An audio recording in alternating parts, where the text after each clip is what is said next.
কই আমগো নারায়ণগঞ্জের এমপি সাহেব দেখি প্রতিদিন 80 রাকাত তাহাজ্জুদ পড়তো। কত রাকাত? যেদিন এই কথা মিডিয়ার সামনে বলছে ইবলিস মনে হয় ওই রাত্রে হাসির ঠেলায় ঘুমাইতে পারে নাই। কথা কন না কেন? কেন বললাম কথাটা? বলার একটা উদ্দেশ্য আছে। বাংলার জমিনে এমন কিছু লিডার পাবেন, কোরআনুল কারীমের যে কোনো আয়াত নিয়ে কথা যখনই বলে, ধর্ম নিয়ে যখন কথা বলে, উৎসব নিয়ে যখন কথা বলে, দলিল একটা ফিটিং করে দেয়, লাকুম দিনুকুম ওয়ালিয়া দিন। কথা কন না কেন? মানে জায়গা আজাগা দেখবে না, যেখানে পাবে খালি লাকুম দিনুকুম ওয়ালিয়া দিন, যার যার ধর্ম তার কাছে। এই বদমাশ, সেটার ব্যাখ্যা বুঝোস? ওই পূজার দলিলও দেয় লাকুম দিনুকুম ওয়ালিয়া দিন, ঈদের দলিলও দেয় লাকুম দিনুকুম ওয়ালিয়া দিন। বুঝেন নাই? খ্রিস্টানদের গির্জার কথা ওখানেও দলিল দেয় লাকুম দিনুকুম ওয়ালিয়া দিন। ওরে ভাই, এই সব কিছু লাকুম দিনুকুম দিয়ে চলে না। এবার নিজের এলাকায় একটু ঢুকেন। ইয়ামিন ভাইয়ের মাশাআল্লাহ দেখেন দাঁড়িয়ে আছে, নামাজ পড়ে, আমি যতদূর জানি। অনেক যুবক এখন পরিবর্তন হচ্ছে, কিন্তু ওয়াজ শুনে হোক, ইসলামী আন্দোলনের সাথে যুক্ত হয়ে হোক, পরিবর্তন কিন্তু যুবকদের মধ্যে হচ্ছে। কথা বলেন ঠিক কিনা?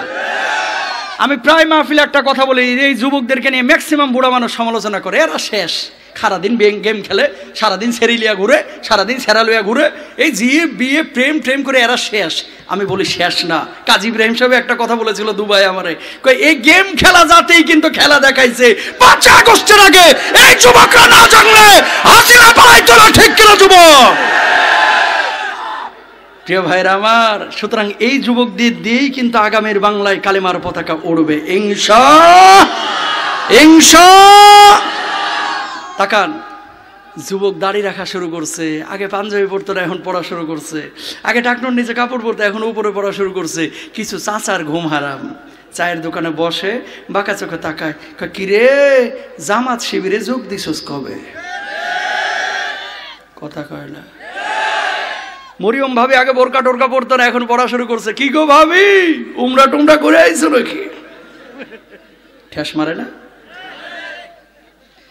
কোরআন হাদিসের কিতাব নিয়ে 10 জন 12 জন মিলে গোল হয়ে মাঠে ঘাটে পথে 16 বছরে এমন অনেক জায়গায় বসেছে। হঠাৎ গোয়েন্দা বাহিনীর লোকজন এসে ঘেরাও দিছে।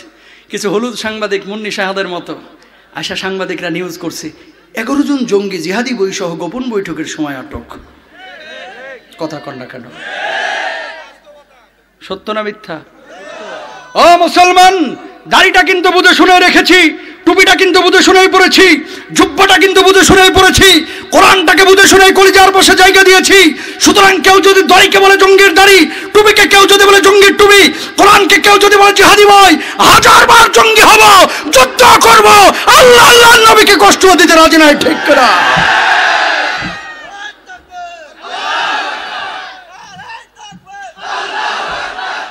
প্রিয় ভাইরা আমার, এরকম কিছু সামার আছে না নাই আপনার এলাকায়? আগে করতো আওয়ামী লীগ, এখন খোলস পাল্টে হয়েছে বিএনপির বিশাল লিডার। কথা কন না কেন? মাঝে মাঝে টুপি লাগায় আবার ভাবলা আমি জমাতের সাথেও আছি, আছে না?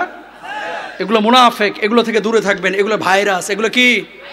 করোনা ভাইরাসের চাইতে মারাত্মক ভাই। করোনা ভাইরাস দেহে ঢুকে আর এগুলো সমাজের মধ্যে ঢুকে পুরো সমাজটাকে চোরের আখড়া বাড়ায়, ঠিক কিনা ভাইরা আমার? তাকান, কোরআন শরীফ নাই এখানে না? আচ্ছা তাকান, কোরআন যদি বাংলার জমিনে থাকে, লাভ না ক্ষতি, নিরপেক্ষ কথা বলবেন। সবাই একমত তো? কোরআন হাদিসের বাইরে দু একটা উদাহরণ দিই। আমার সফর ছিল কিছুদিন আগে উজবেকিস্তান, সোভিয়েত ইউনিয়নের একটা দেশ। উজবেকিস্তানের পুরো দেশে কিন্তু কোরআনের আইন মানা হয় না, কিন্তু কিছু কিছু জায়গায় এমনভাবে মানে, বিশ্বাস করেন, দুধের জায়গায় দুধ, পানির জায়গায় পানি। আলহামদুলিল্লাহ বলেন।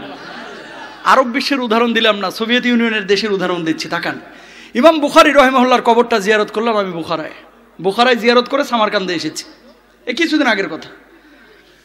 সামারকান্দে এসে জোহরের নামাজ আদায় করলাম এক মসজিদে।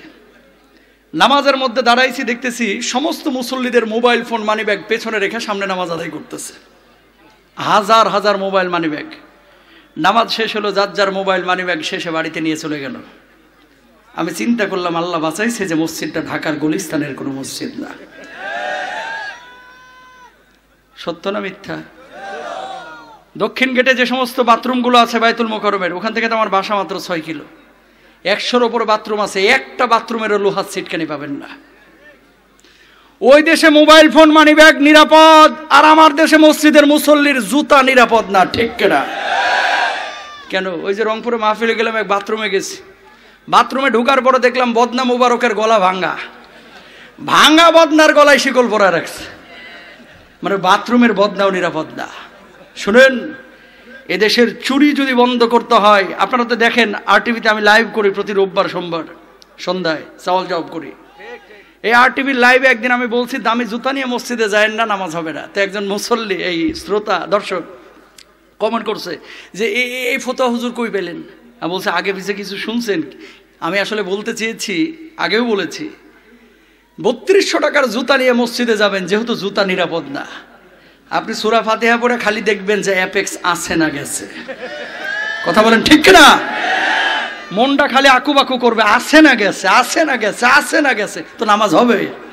আমি সেটা বুঝাইছি যে দামি জুতা নিয়ে মসজিদে যায় না। তাকান, ওই দেশে মোবাইল ফোন মানি ব্যাগ নিরাপদ, আর এই দেশে বাথরুমের জুতা নিরাপদ না, মসজিদের মুসল্লির জুতা নিরাপদ না, ব্যাংকে টাকা নিরাপদ না, স্বর্ণ নিরাপদ না।